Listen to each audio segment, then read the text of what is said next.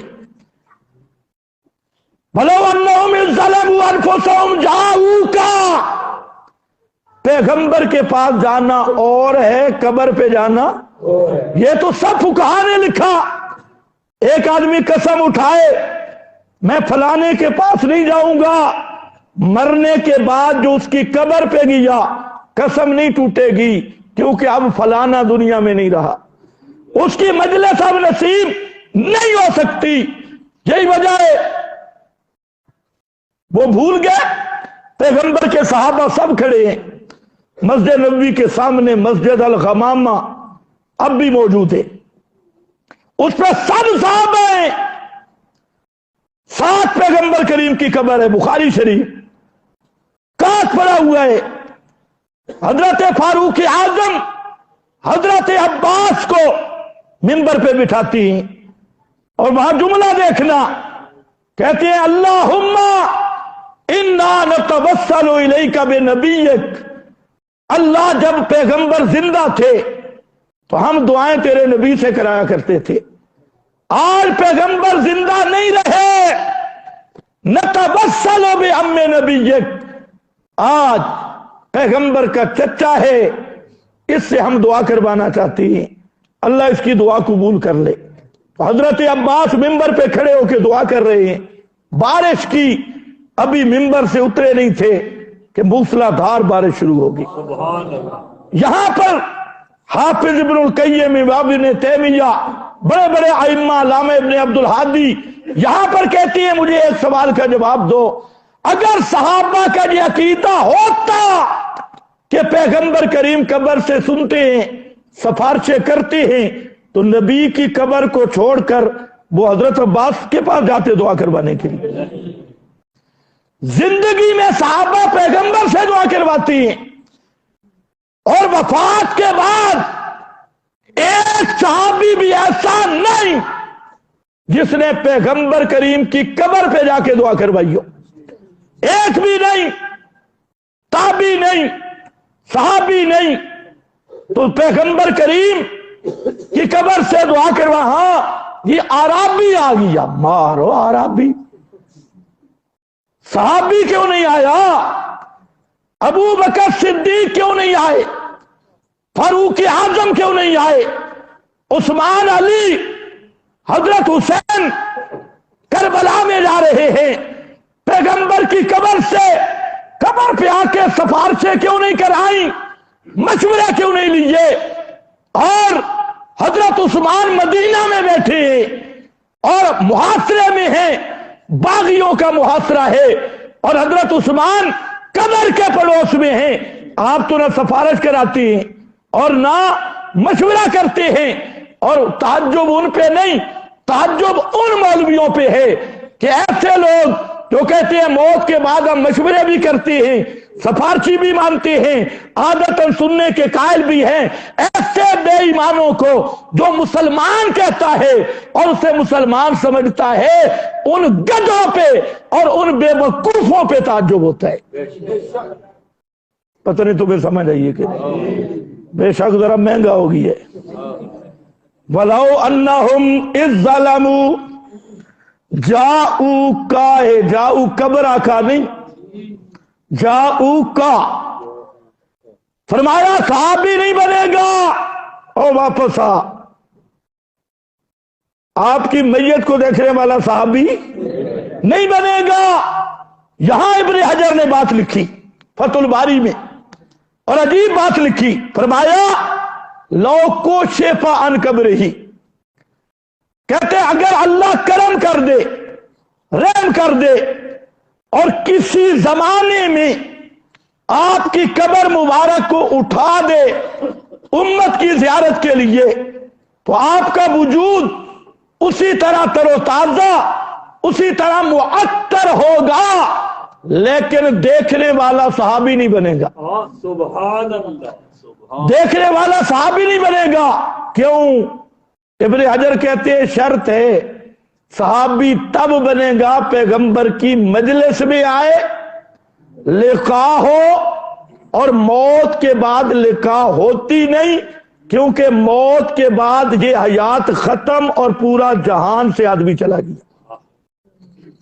اب ابن حجر پہ آیا سوال، اچھا تو حیات النبی کا منکر ہے، حیات النبی نہیں مانتا. ابن حجر نے یہاں لکھا حیات النبی برحق ہے. جو حیات شہداء مانتا ہے وہ حیات نبی کا کیسے منکر ہو سکتا ہے؟ توجہ ہے نا. لیکن ڈنڈی کہاں سے مارتی ہے؟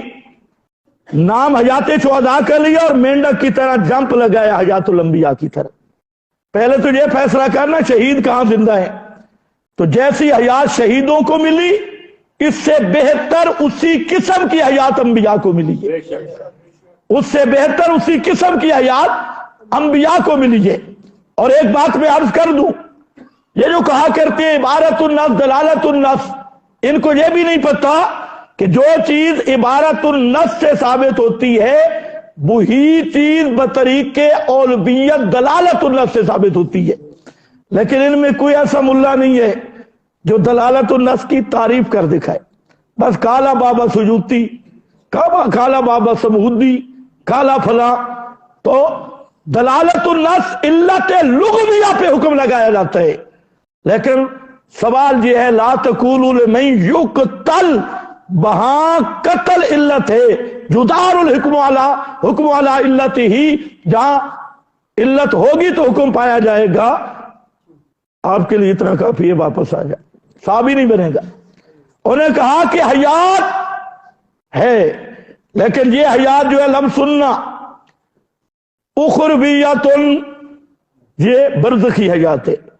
اگلا لفظ لا تشبہ ہذہ الحیات، یہ جو حیات ہے موت کے بعد والی، یہ دنیاوی بھی نہیں اور دنیا کیسی بھی نہیں.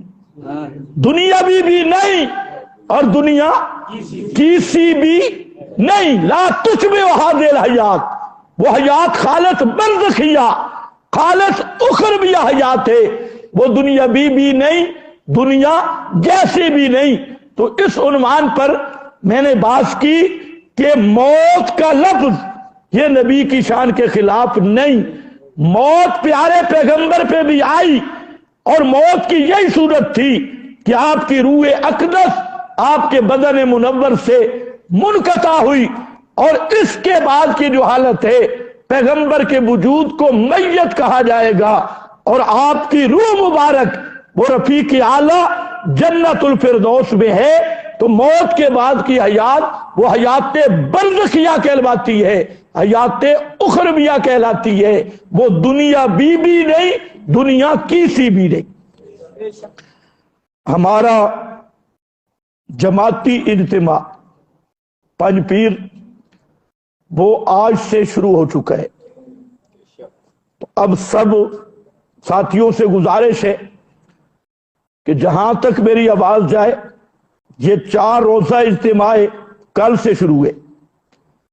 آج انشاءاللہ عشاء کے بعد میں نے بھی وہاں جانا ہے، اور جتنے ساتھی ہو کم از کم اپنے جماعتی اجتماع میں شرکت کریں. تمام جماعت کے علماء اکابر مشائخ کے بیانات سنیں. بآخر دعوانا